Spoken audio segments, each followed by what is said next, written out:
For today's video, ayan, i-cancel natin yung yung binabayaran ko sa Google kasi automatic siyang nagkakaltas tuwing katapusan. Automatic siya nagkakaltas sa aking GCash. Ayan, nagtataka ako kasi automatic siya nababawasan yung laman ng GCash ko.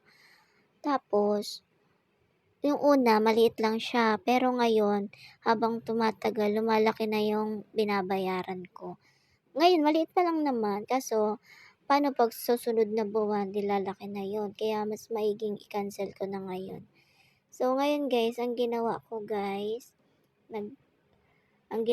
pumunta muna ako sa aking Play Store, ayan. Tapos may makikita ka diyang profile sa taas kasi yan yung aking Google account, ayan. Click niyo lang din yan. Yan kasi yung ginamit ko sa aking YouTube kasi hindi ako nakaka-receive ng email. Kaya ayan yung tigawa ko. May makikita ka dyan payment and subscription. Ayan, click nyo lang yan. Dito naman, meron naman dito payment and subscription. May makikita kayong subscription sa baba. Yung pangalawa, click nyo lang yan. And then dito, mapupunta kayo kung alin yung mga binayaran nyo. Yung sa akin ay yung Google One.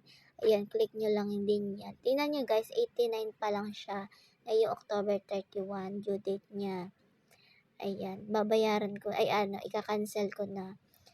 Ngayon, click nyo lang yung Google One para ma-cancel yung inyong subscription.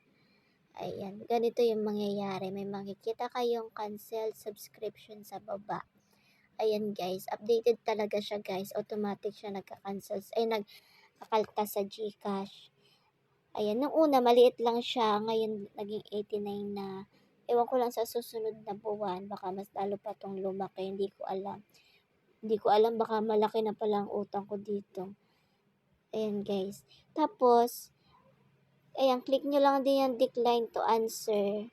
Then, continue.